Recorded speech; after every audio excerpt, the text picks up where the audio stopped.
Hey everybody, St. Paul here, and welcome to episode 42 of Music on the Run. You know who I've got coming up next? Barry Lather, incredible choreographer, director, producer. He's next on Music on the Run. Before we get started here, do me a favor, wherever you got this podcast, make sure you subscribe, give us a rating, and if you have time and like what you're hearing, make sure you write a review. It really helps us get the word out so we can have a lot more people coming to the party. Hey everybody, I'm St. Paul Peterson. Prince gave me that nickname, and I've been lucky enough to tour with people like the Steve Miller Band, Kenny Loggins, Peter Frampton, Donny Osmond, to name a few. And when I'm not playing music, I love to run. And this is a podcast about how we stay healthy on the road, physically, mentally, and with our families. Welcome to Music on the Run.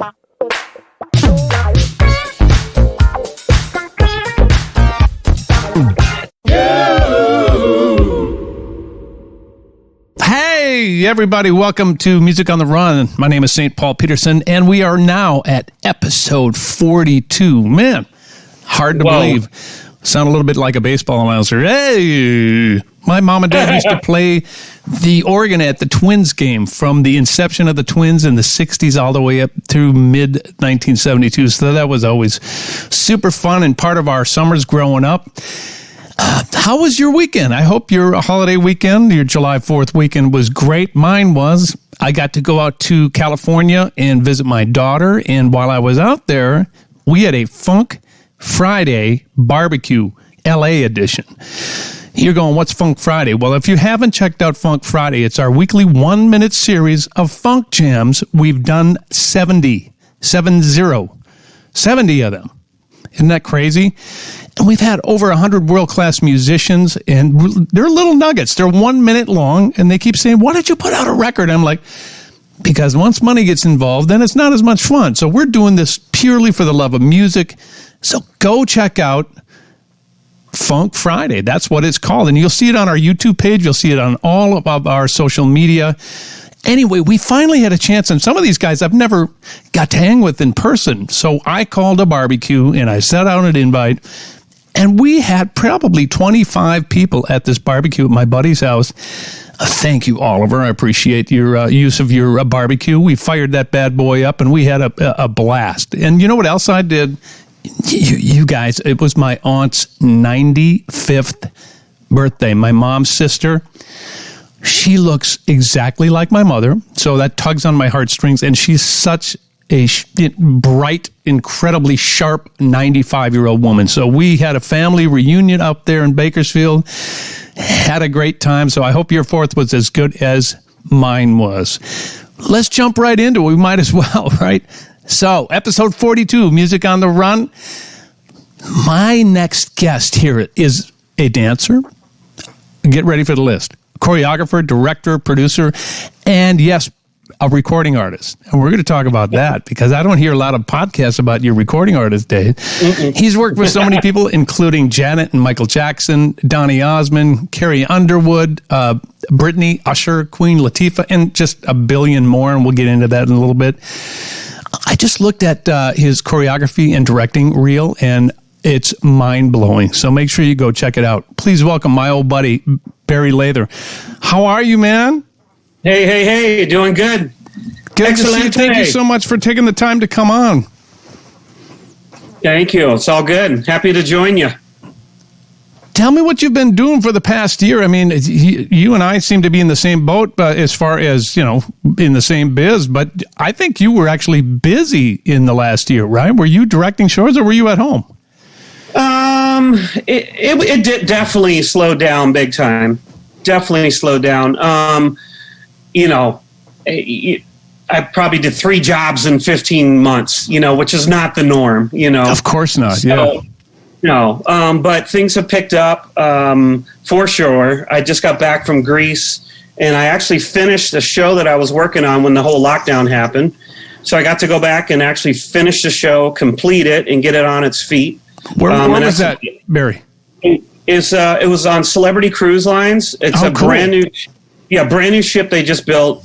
Hadn't even done a maiden voyage yet. And we did this rock show, this classic rock show with Beatles, Stones, The Who, Hendrix, you name it. It was just a great rock show, and I was directing it, and I just was happy. It was such a good show, and we were like a week away from finishing it, and then the lockdown happened. So I'm like, are we ever going to finish this thing? So I was happy we did.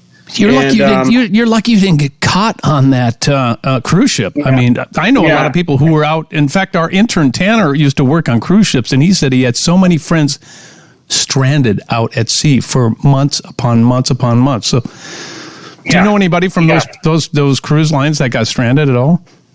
Well, I know that the cat. I mean, I left immediately. Thank God, my wife called me at 2:00 in the morning. We were in France at the time, docked, and the boat was still under construction, the ship, but we were docked. This was last March, a year ago, a year and a half almost. But a lot of the people had to stay on the boat for almost like 3 to 4 weeks. I left immediately once I heard. I'm like, I'm getting out of here. I don't want to take a chance. So it's all good. I'm glad I left. But no horror stories. But I do know the cast. They couldn't go home right away. Like they almost like had to hang out for almost like a month before they cruise could get ships home. Are interesting places to be right now. I think things are finally starting to turn around, and they're starting to cruise again. Is that right? Yeah. Yep. It's very fresh. Like we were the first cruise that just went out June 19th. And we did the Greek Isles for a week, which was awesome. And I got to see the opening of our show in front of a live audience. So that was a lot of fun. And now I'm home and starting early pre-production and conceptual ideas for Carrie Underwood's Las Vegas residency show. That's going to be. She's got a residency coming up. I did not know that. Yeah, December 1st it opens. So we are in the creative stages now, dreaming it up. That's great. You and I met, got to be 20 years ago now, when I was the musical director for Donny Osmond, and you came on as did you produce that show, or were you just a choreographer? Not just a choreographer, but what was your role in that show? I know Donnie asked me to come in and help, not just with the movement and staging, but also just like help put the show together. So I would say it's choreography and also like creative directing, just get the whole show and the flow together and make sure, everything's cool.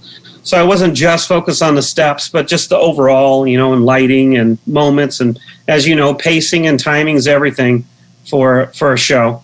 You got to have a good set list. You got to have good energy. Are we losing audience here, or do we got to switch the song around? All that stuff, but it was fun. I mean, he's a great guy and extremely energetic, and we did meet then. That was fun. You and I had a ball out there. You, me, Jason, and the boys in the band. We laughed so much. A lot. Nation. What was Jason's character? My nephew's character, Floyd Warren. Yeah. We made a whole video on Floyd Warren. I think it's somewhere on. We made a little sitcom or something on there. I remember. So funny. And you live in Minnesota, which I did not know, of course, many years ago. But you live in Minnesota as well.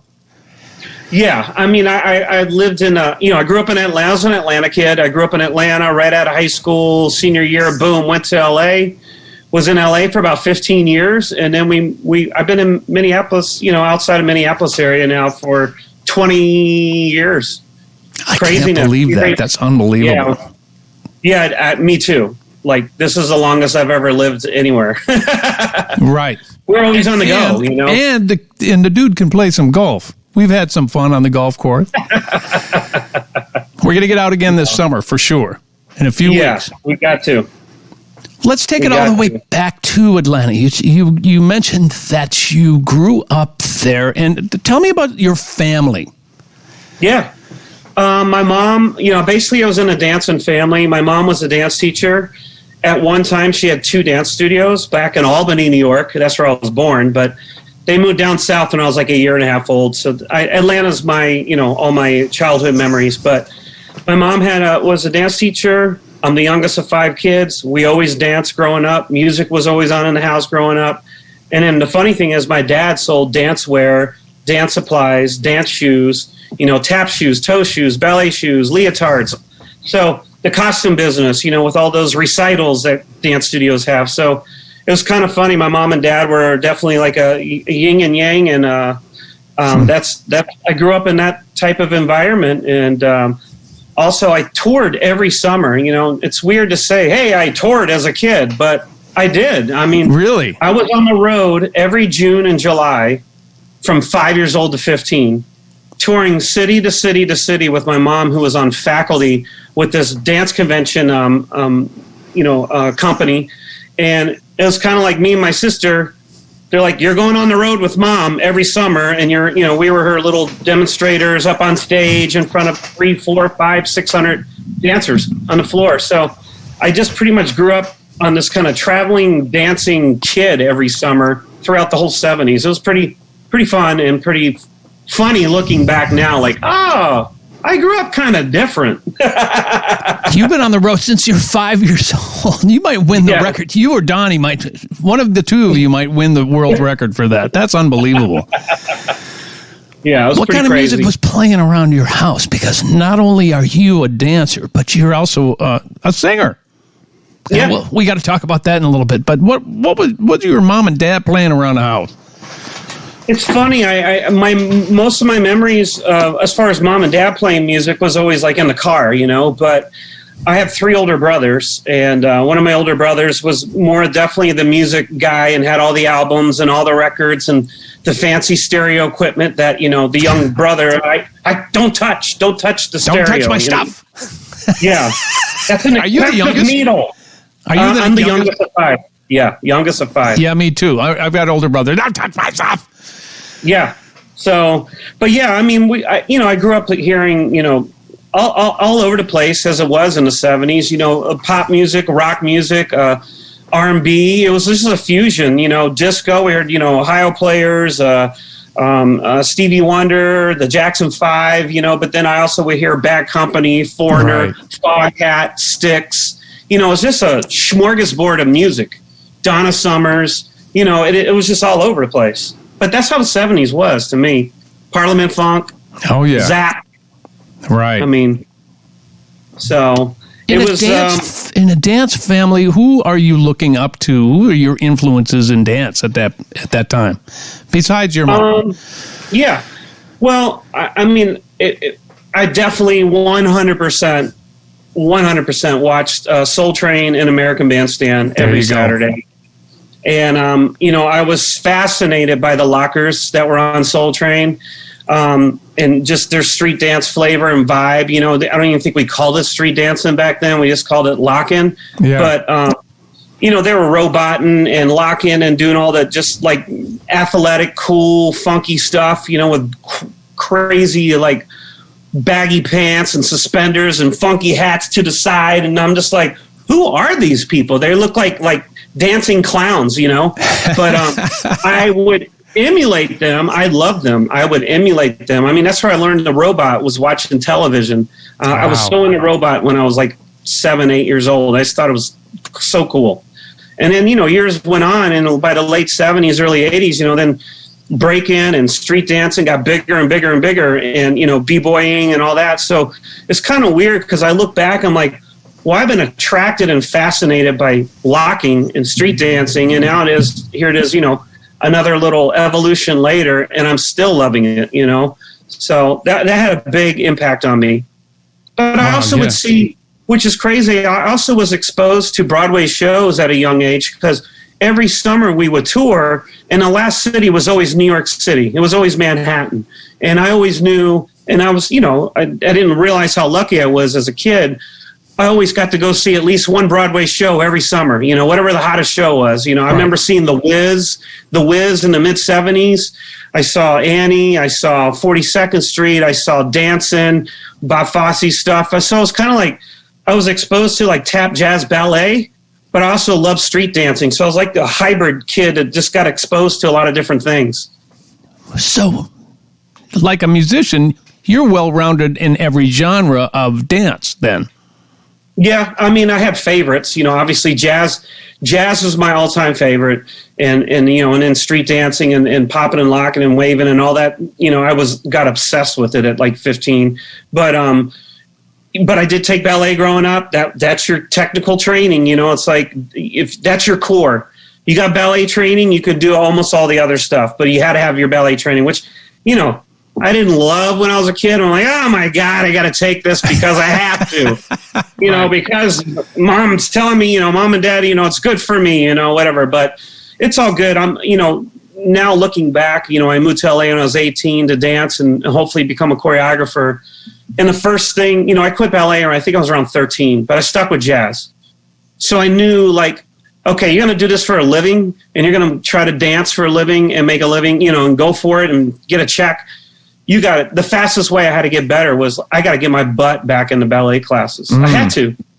So I did, and a year later I was working on the television show Fame, with doing more technical jazz-like dancing. And, again, ballet, that's where your core, that's where your strength is. That's where you're going to get all your power and center, So I'm sure it's like that for musicians.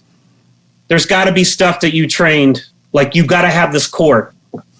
For me, that's bebop. Everything for me comes from jazz. I think R&B comes from jazz, or possibly the blues. But everything that I've done in my career because of my background has come from jazz. Wow, and pop, very cool. Whatever the case may be, everything comes back to Spangalang, as we like to call it. Hey, when did you decide that this was going to be what you were going to do for a living? I knew. I mean, I've been a dancing kid since I was 5. So right. And being in showcases, with little costumes on with my mom, my sister, we're kind of like the Brady Bunch of the 70s when we're on these dance conventions. It was like a family act, and I just knew that dancing. I was good at it, and it gave me attention. I'm the youngest of 5 kids, so hey, I'm getting attention here. People like me dancing, so I'm going to keep doing it. I love this. But I think around 15, probably around 16, I'm like, okay, I got to decide. Like, am I going to go to college, or am I going to go to New York or LA? Like, what am I doing here?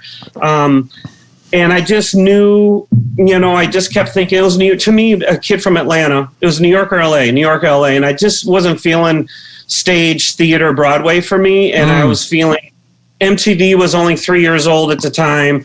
I was feeling, film, commercial, videos, that segment. So I'm like, I'm going to LA. I'm going to go to LA and give this shot as a dancer.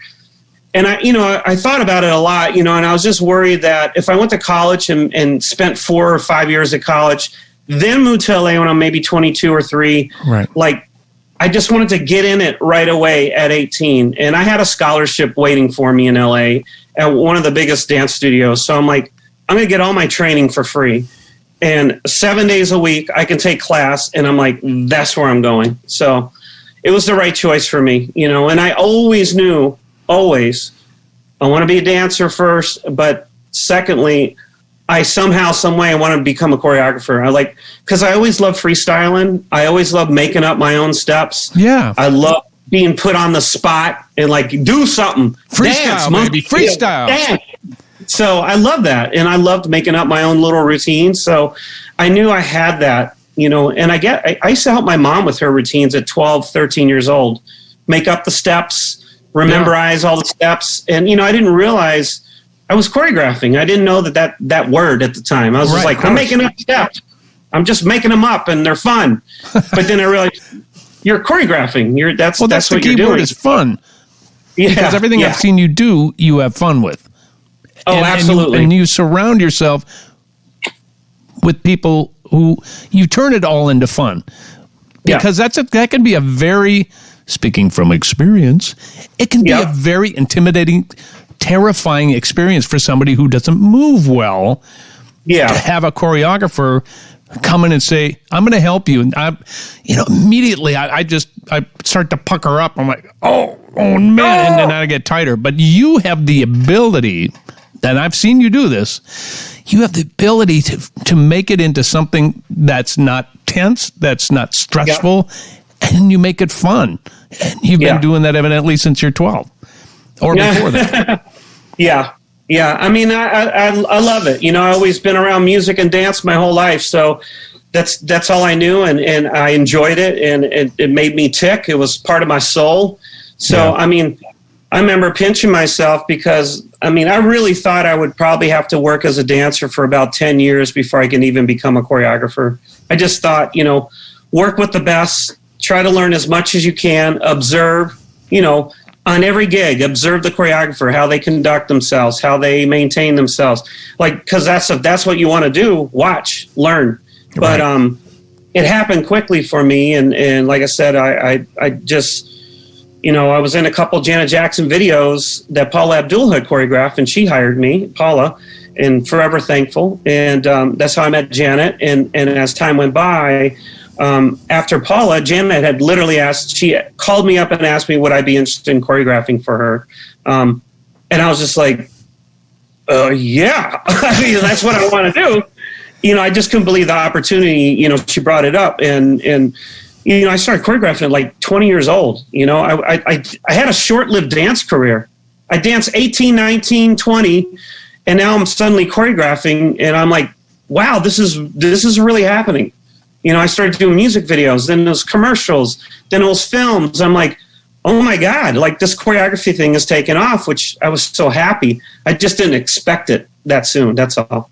Well, before you were a choreographer, you said that you were a dancer and it was short-lived career, but you have to tell me and the people who are listening what your first gig was as a dancer. My first gig as a dancer was the Michael Jackson film Captain EO that he did for Disney and Epcot Center. I was in LA for 11 months before I got my first job. So Wait, did you have any good side gigs? How did you survive? I want to know if you were delivering papers, selling burgers.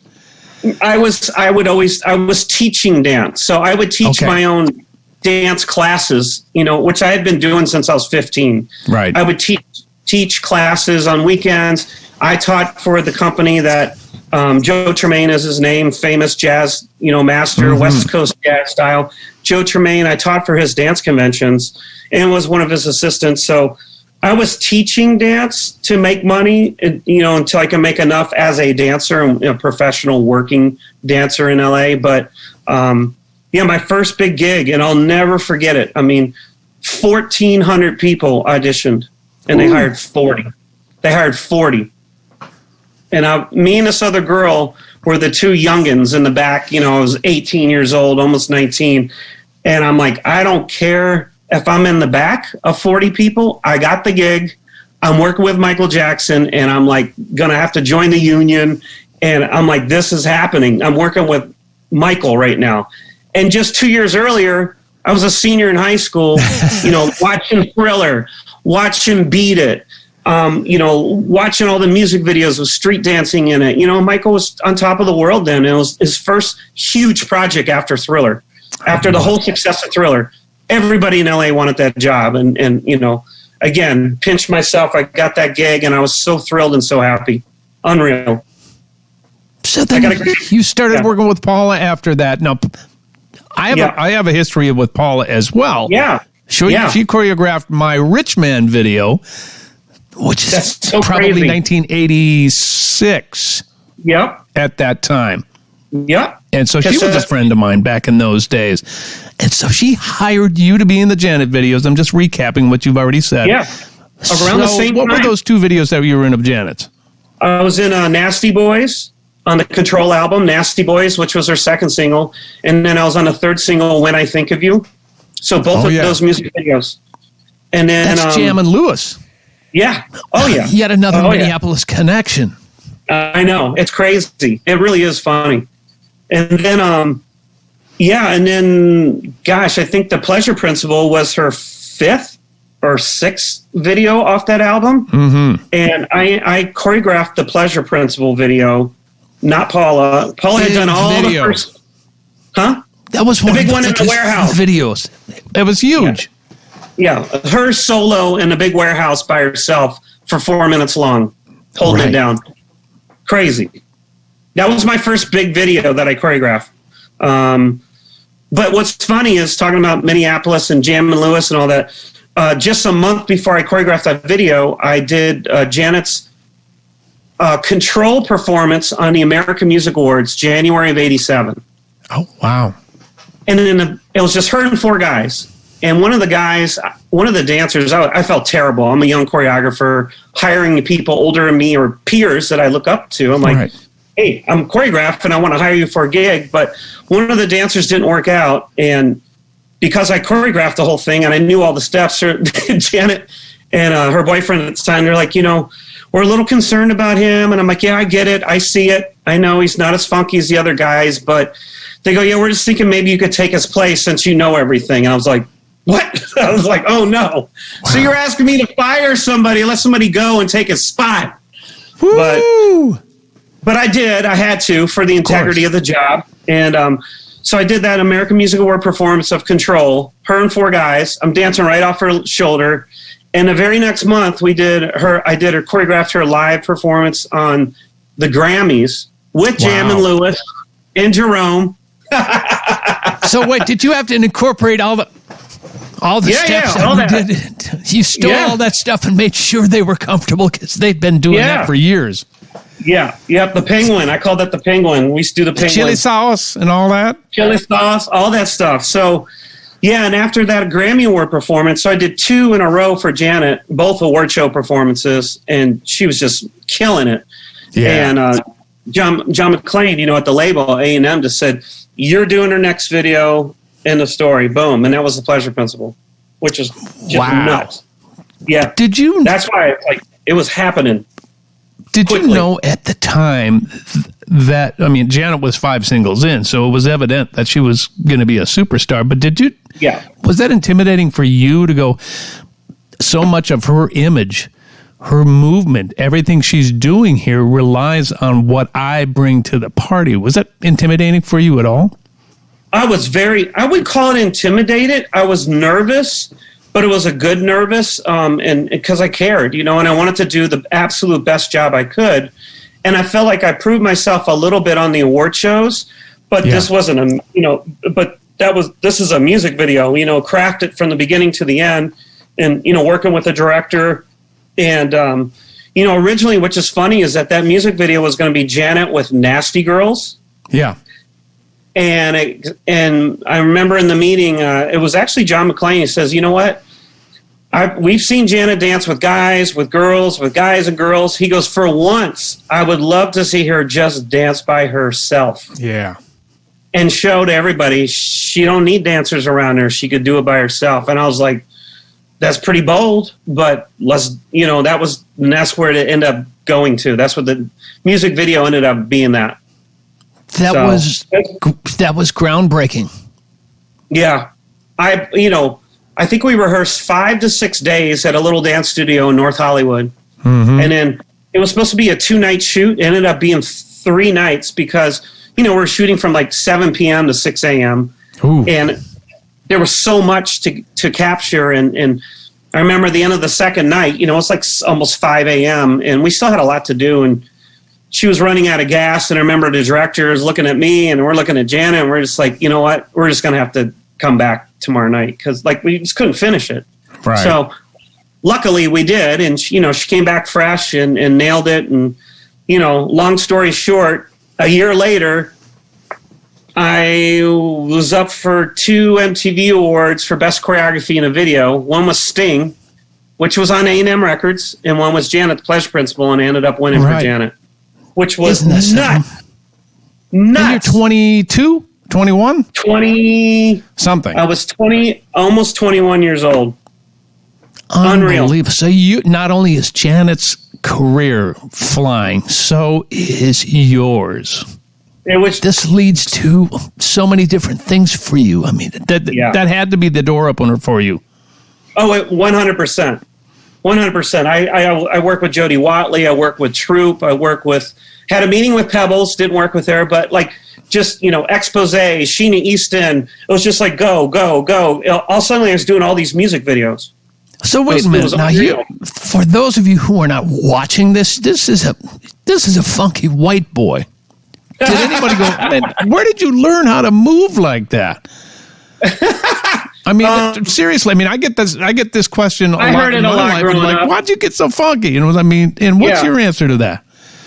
I grew up in Atlanta, and I heard that my whole life, doing a robot at 7, 8 years old, and just being, I love funk. I just dance, I just had heard it my whole life, and to me, it was always a huge compliment, big time. And, to be able to hang and dance and do my thing. And if people say, hey, you are super funky, dude, just so you know, you are a funky cat.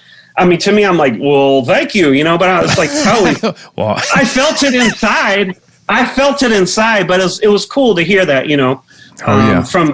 so always a Jam and compliment. Lewis, man, I know they think you're funky, man. I already know that. They used to call me Chili Most. They go, Barry, you Chili Most. And I'm like, what's that mean? What's Chili Most? That's a good thing. Yeah, I know. Yeah. Because they were laughing and giggling at rehearsals. They call me Chili Most. So you've got all these different artists wanting you to come in and work with them. We'll talk a little bit about them, but I want to know about when you were approached to do a record. Your own record as an artist, not a choreographer or dancer. You did that during your artistry, but who came to you and said, you're doing a record, man? That's a great question. We're going to take a little break from the interview right now because I want to tell you about a couple of really cool things. First of all, we're having so much fun with our weekly 1-minute funk jams called Funk Friday. We've had so many world-class musicians on Funk Friday, including members of the Steve Miller Band, Fleetwood Mac, Daryl Hall and John Oates, Earth, Wind & Fire, just to name a few. You can check that out on all of our social media, but you can also see it on our YouTube channel. I also want to take this opportunity to thank all of our members who have supported us on Patreon. Don't know what Patreon is? Go to www.patreon.com/Music on the Run podcast, and there you'll get all sorts of information on how you can financially help us produce this podcast. There are all kinds of incentives listed there on the website, and there are many different levels on how you can become involved. We could not put on this podcast without our patrons. All right, let's get back to the interview.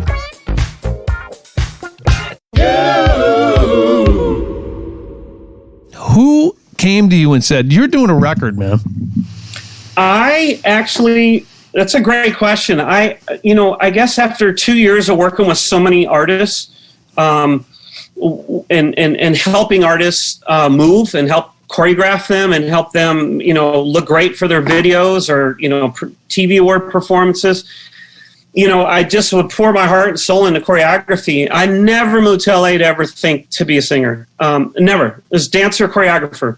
Right. But as I was in the industry and being around all these music videos and record labels and, I was just in it. I worked with Debbie Gibson, worked with just a lot of people. And I started thinking, God, and of course I saw Paula's success too. Paula with, choreographer turned pop star, and her first album was amazing and had so many hit records. But I was just like, God, I want to try to do some music demos and just get my voice down and just see what I have. See, I had the curiosity in me. Right. I wasn't going to try to be anybody else but me, but I'm like, I don't know. I have never recorded a music demo, so let's try. So I did, and I actually worked with, and I paid for a lot of my little demos back then, $500 there, $1,000 here. It was money I made as a choreographer, and I was just trying to find my little niche, or it takes time to find your voice, or also find your sound, or is it too pop? Is it too folky? Is it too funky? Do I want to rap? Because I love rap music, but I'm like, I don't want to rap because I feel like I respect rap music too much. I love Public Enemy. I love the Beastie Boys. I loved a lot of great rappers. I'm like, even though I love it, I don't want to try to copy that. I felt more comfortable singing. So got it. So it happened to be with Atlantic Records. I was choreographing for Debbie Gibson videos. I did a couple of her videos, and because I was at Atlantic and the timing of that, it wasn't Doug Morris, but he was there. Somebody said, "Hey Barry, do you sing, by the way?" Because they knew I was a dancer choreographer. I'm like, "That's funny." I said, "I'm actually recording some demos right now," and they just said, "We'd love to hear them once. You know, if you get them to a place where you're happy with it, we'd love to hear your demos when you get a chance."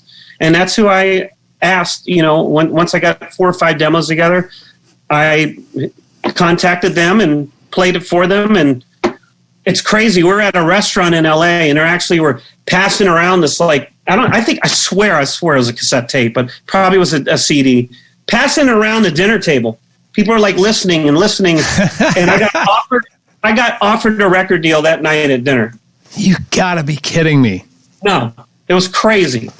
And I'm like, is this real? Come on. You know, so I guess they liked enough to hear, you know, like there's enough here and vocals aren't like horrendous or whatever. Like, hey, let's give this guy a deal. And, you know, I worked with like 4 different producers. I'm surprised I didn't work with you. We were in the same circle back in those days. Yes. I have your record, dude. I bought St. Paul's record. I have your record. Kidding? Yeah. I was really into the Minneapolis sound. Totally into the sound. Ready for the World too, and Maserati. Do you remember Maserati? Of course. Yeah. There's some fun. You know, I love Bernadette Cooper. She was of Climax. She was crazy funky. So yeah, I just loved all that music then. But your manager was whom?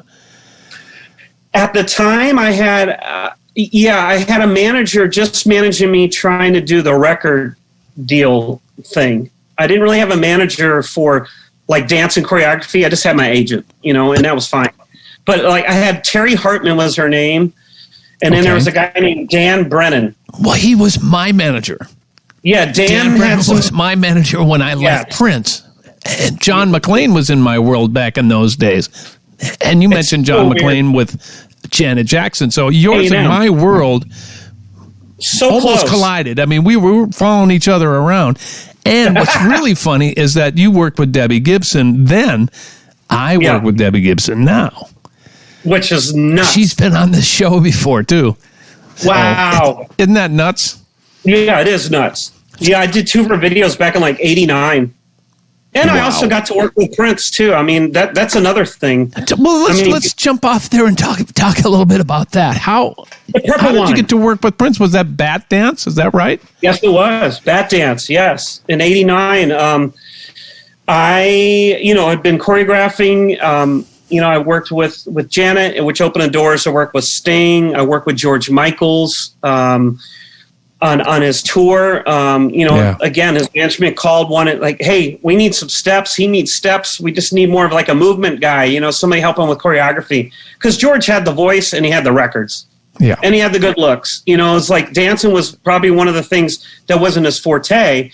And I know what's funny is Paula worked with him, Tony Basil worked with him, and I worked with him. 3 different choreographers worked with George Michaels. Wow. It's funny.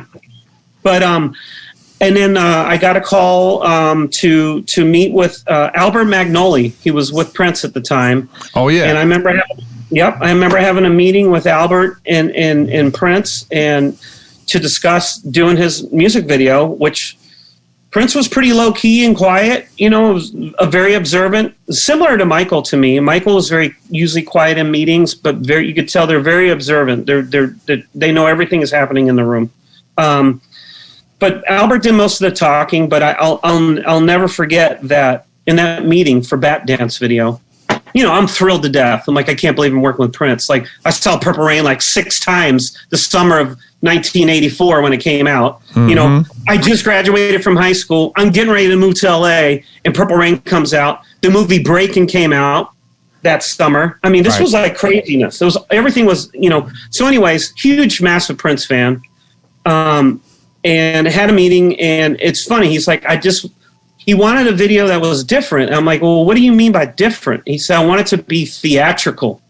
And I was like, I'm glad I asked the question because, you know, I'm young and, you know, try not to be starstruck in the meeting. Yeah. And I go, what is what does theatrical mean to you? Because that's just a broad word. It's vague to me. So, but he saw it a certain way, and that's the word he used. He's like, I just want it to be not like a regular music video. I want it to be very theatrical, and costumes. We're going to have bats. We're going to have jokers. We're going to have Vicky Vales. And his character was split in half bat, half joker. So it was more of a production, it was storytelling, and that's where I think he was trying to get at the theatrical thing. So I ended up doing it, and I have a great story. I got to share it with you. I have to do it. It's my favorite Prince saying that he said to me.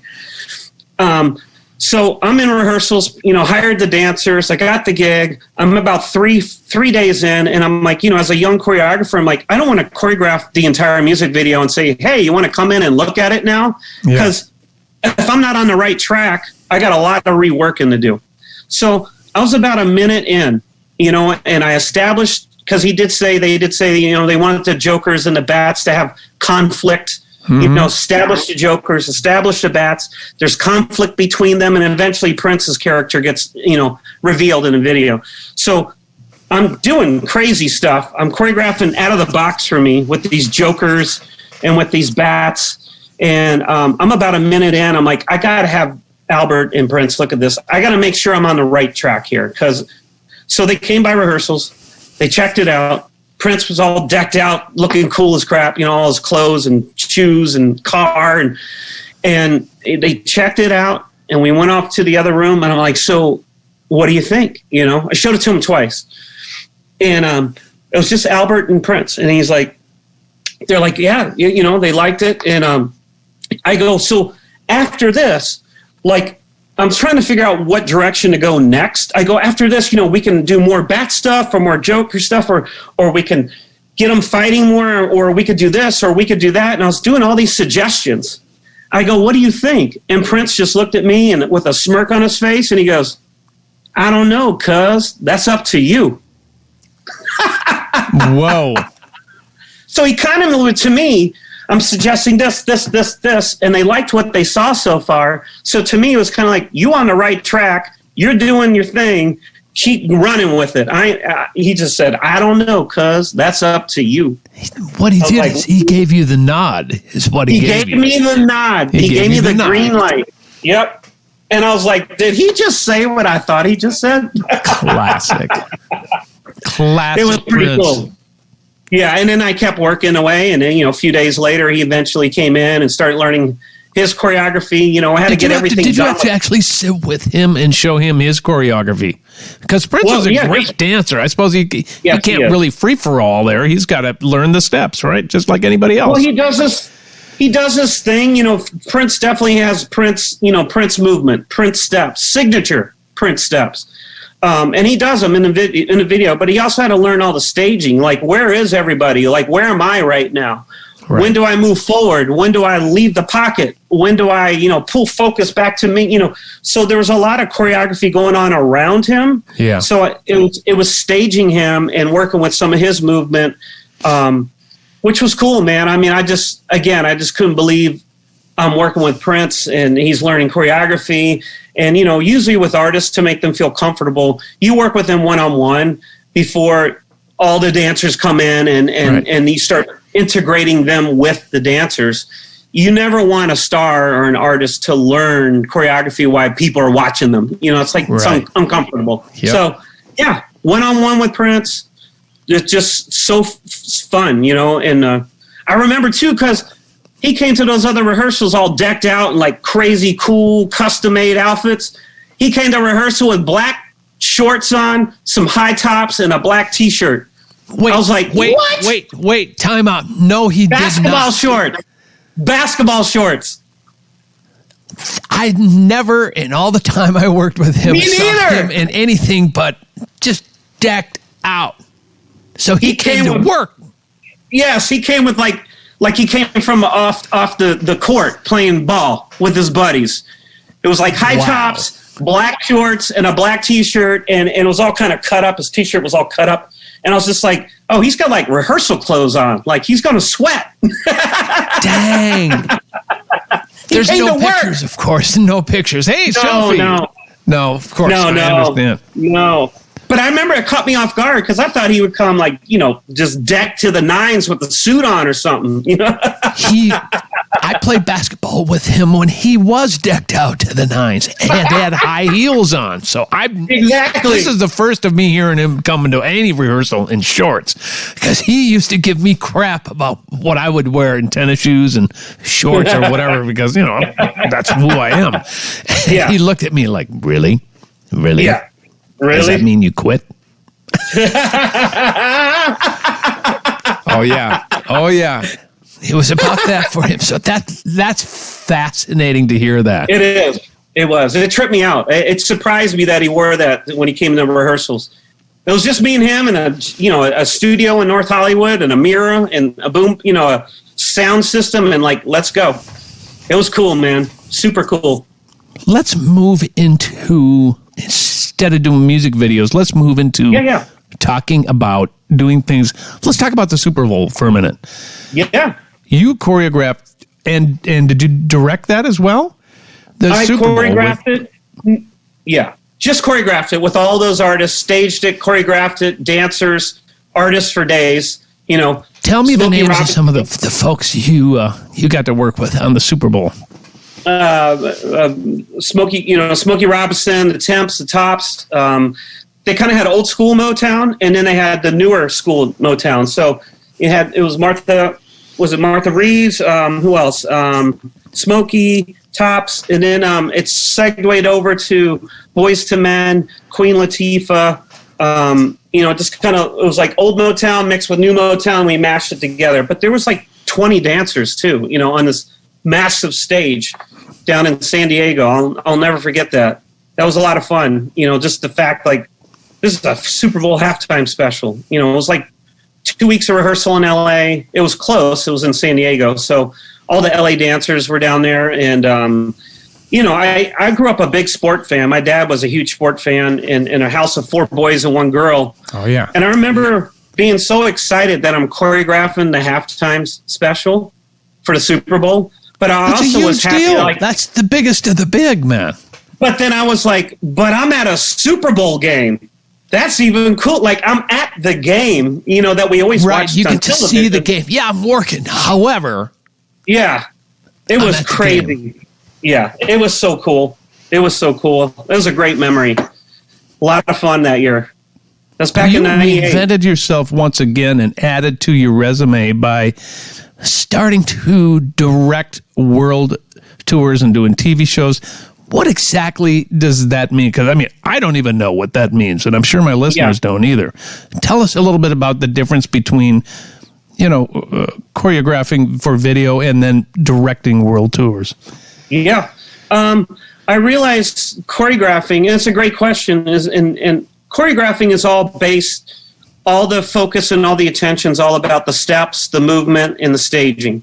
It's all about steps, and big, if there's big formations and staging, and the whole big picture. But I realized as time was going by, I wanted to do more than just make up the cool steps. It's like, I want to help select the songs. I want to help, if it's a showcase or a show, I did theme parks, cruise ships.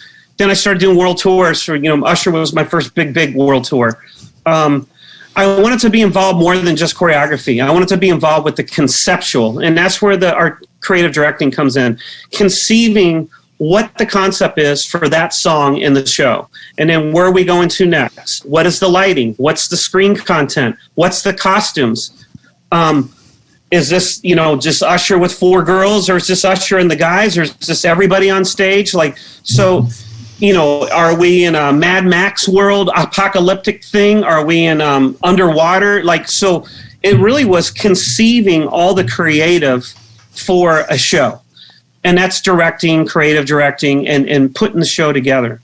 And that's where my brain and my interests were kept gravitating to. It's like, I loved choreographing, but it's like, I wanted to do more. That's right. All. And I had the will and the heart in me to desire to want to do more, because I feel like I can help people. I can help producers create their show that they want. If they just let me in on these meetings and I, get from the ground level on up, so I think my first big one was for Paramount Parks, which is a theme park.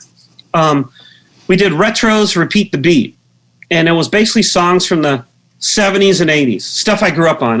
I'm creating a show of music that I grew up on. How fun is that? Right. It was like Oingo Boingo.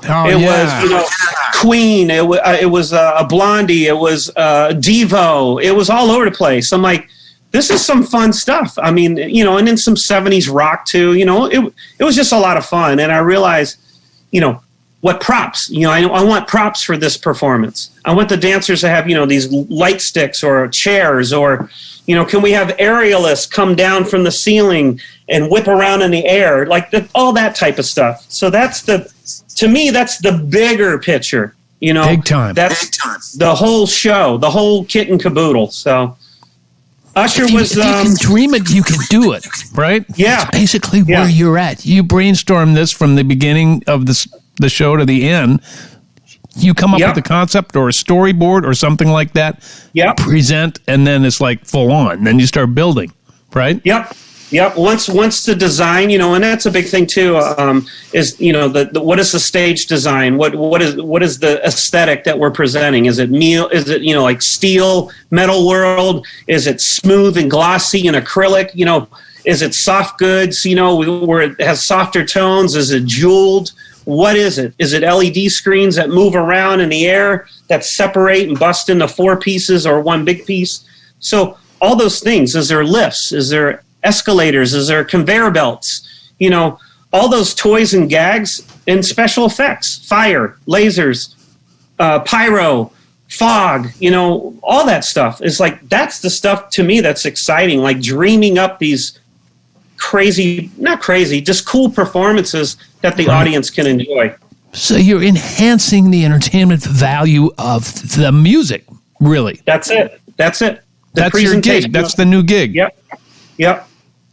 You don't choreograph and direct or be creative director, right? Or do you? I have sometimes, but usually, like on a big tour, the directorial responsibilities is so much, and there's so much communication with all the different department heads that for me to be on my A game directing, it's like I can't be just distracted and so focused on the choreography too. So, which is fine because I grew up choreographing, the last how many years I did it. Mm-hmm. So I would help oversee the choreographers and give them direction and help steer them. But it's like, I don't want to be responsible for making up all those steps and teaching it to the dancers, with 3 to 4 weeks of rehearsal. I'm going to focus on all the directorial stuff, the screen content, what's the graphics, all that stuff. It's a lot. And even wardrobe, talking with the stylist, this wardrobe's not right for this performance. It's feeling a little soft, or it needs to be edgier, or can we have a little more bling? So all those different departments that you have to communicate with is a lot, lighting, stage design, special effects. It's fun though. I absolutely love it. I love it. And that's why I do it. I mean, it's fun. It's so fun. Justin Bieber, Fogerty, Kendrick Lamar, Miguel, Mariah Carey, Paula Abdul, Carrie Underwood, Robbie Williams. How about the King and Crown Prince?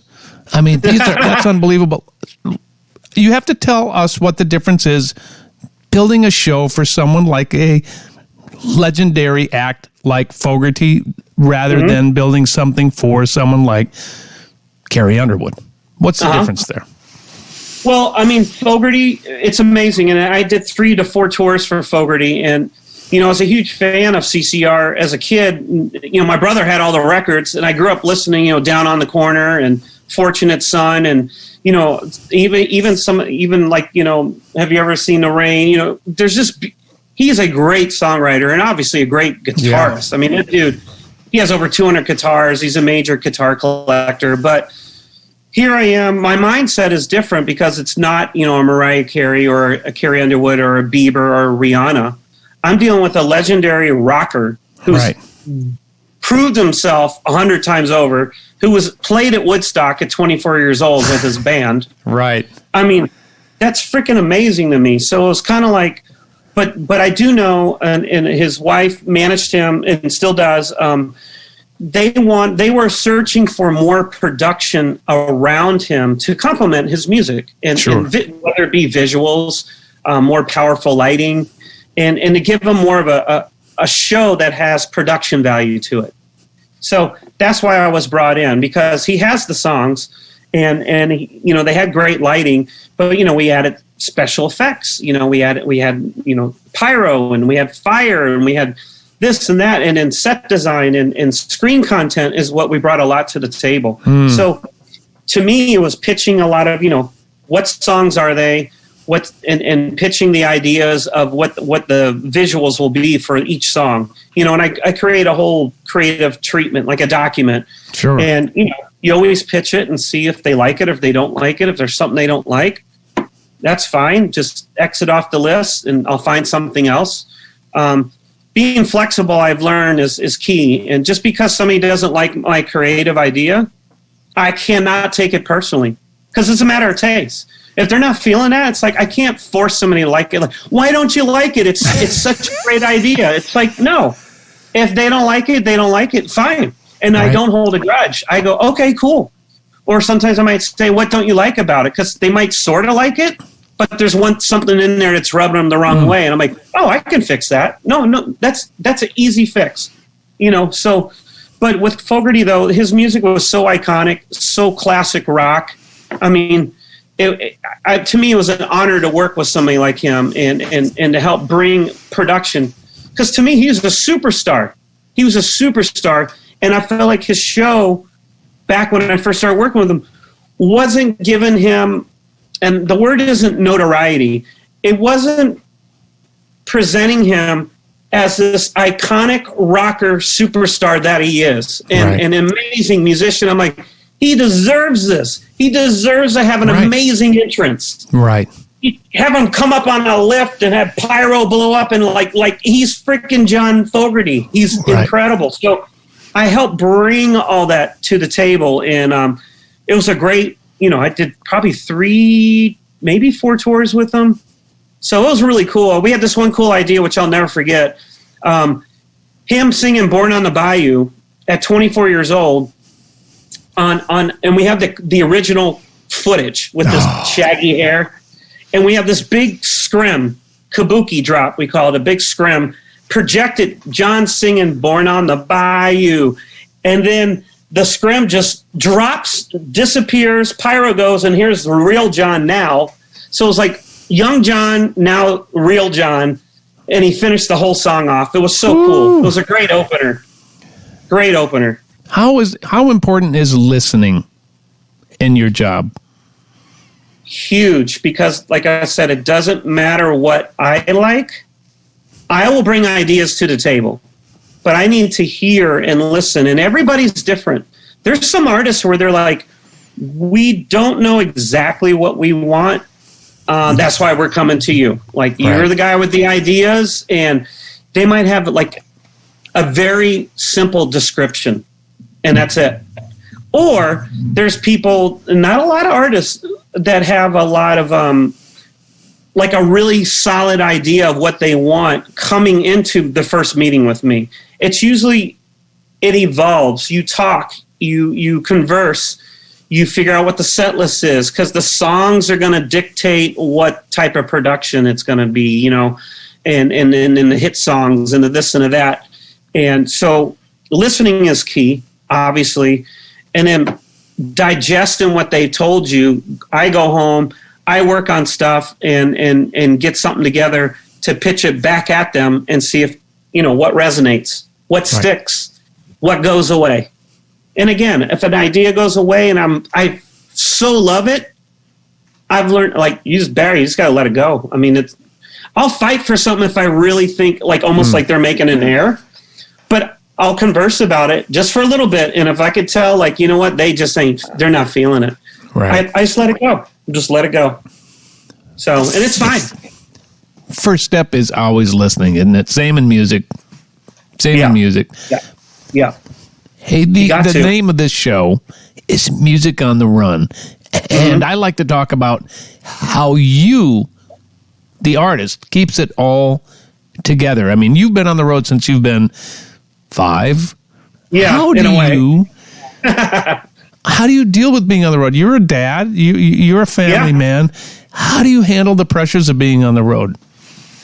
That's a good question. A lot of people don't ask that, And I had really, really good parents that brought me up. Really solid, good morals. That just solid parents. And I think their influence on me and how they brought me up had a lot to do with it, because I did enjoy success at a very young age. And in my head, I kept saying, stay humble, stay humble. You're only as good as your last job. This could all go away tomorrow. It could all go away tomorrow. Like, you don't know how long this journey is going to go. Right. Yes, you're on top right now, but next year, who knows? So I always try to stay humble, try to write it out, always pour my heart and soul into it and do my best. But I am a family man. I've been married. We've been married 28 years. And we have 2 daughters. Bravo, brother. Thank you. 28, and then we have 2 daughters that are 25 and 21 almost. And I know you got 2 daughters too yourself. Yeah. So I realized that 3 weeks was my limit. I don't like being gone for more than 3 weeks from my wife or the kids. And I realized, and I've done some projects where, it was a 3-month project. And I remember asking my agent back in the day, I've done some films in Toronto, and it's like, hey, it's 3 weeks, and I mean 3 months. And I would always ask, either fly me home to my family at least twice during this job, or fly my family to me. Sure. And I've been very lucky, because a lot of projects that I've done, they've agreed to do that. Because, that's what my agent would say. Look, Barry wants to do this project. He's passionate about it, but he's also a family man, and it's like, so if you can get that, arranged, that's awesome. But again, I realized too is balance. The key word for me was balance. It can't be all career and no family, and not all family. And then, you got to make a living and bring home, money to the table and take care of our family. So it was always trying to find that balance of like, wow, I've been working too much. I miss my family, or I'm having all this family time and the funds are getting low. Like, I got to get to work. So it was just trying to find that balance in a happy place, And but you got to want it. You got to want to strive for it, because sometimes family can get kicked to the side. Then it's, you can do some damage and it's too late. And you're like, what happened? I got so caught up in my career, I kind of forgot about my family, so, and I didn't want that to happen. I had really good parents, and I wanted to be a good father to my kids. I wanted to be around. So, and they get excited. I try to involve them when, I used to do Disney on Ice shows back when they were little. And I'm like, you got to see opening night. You guys are going to fly down here and you're going to see opening night, because they're all little and see all these big costumes and craziness. So, it was important to involve them. And, and another thing too, which I don't know if everybody does, but if it was a big gig that required being away, I always talked about it with my wife. Yeah. And as a joint, let's talk about this together. What's the pros and cons?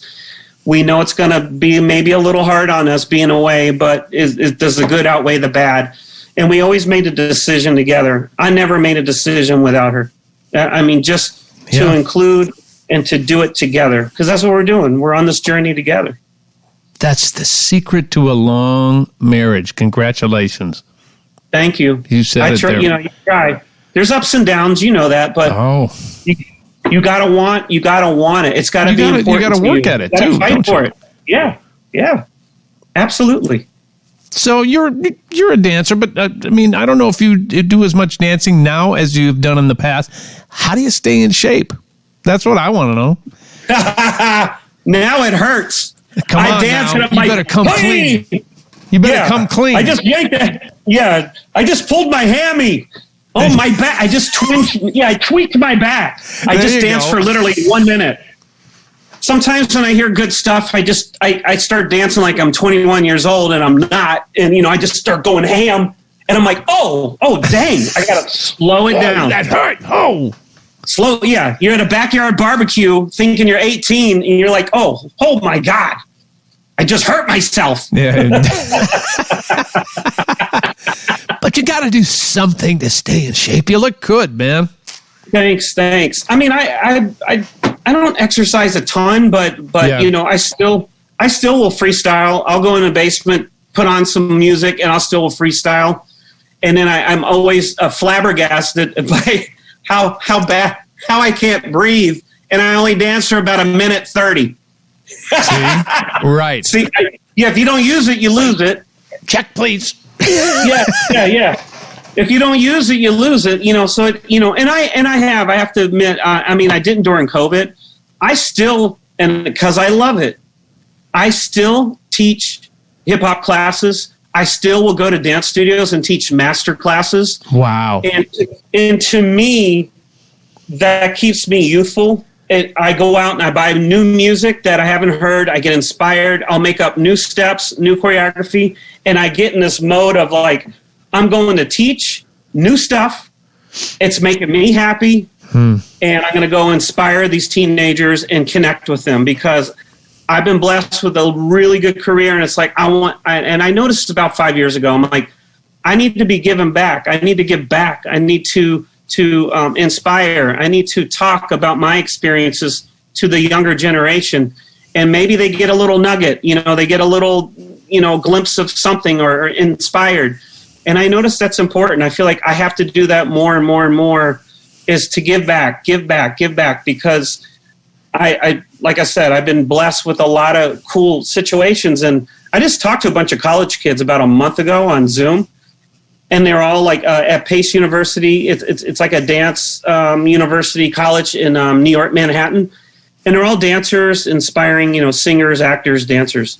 And they ask the best questions, and they want to know, like, how do you dream up like a tour production? Like, where do you start? How do you, do you get involved with lighting and the screen content? And, they ask great questions. Right. So, and I just try to feed them as much as I can, and be honest, Yeah. I'm always nervous. I get nervous if I get a big gig tomorrow, I'm like, oh, damn, I'm nervous. It's because I feel like you have to go prove yourself. You have, the credentials, you have this resume, you have this experience, but it's like, you're only as good as your last job. You got to go out and prove yourself again. And I like that. I like that pressure. I feed off of it, and it pushes me. And so it's because I care. As soon as I stop caring, I'm like, maybe I should think about another business. Barry, you're a good man. It's been so much fun chatting with you and just getting to know you better and having more importantly, my listeners get to know you, who you are, what you've done. What an incredible career you continue to have. So congratulations. And thanks, service above self. That is our motto in Rotary.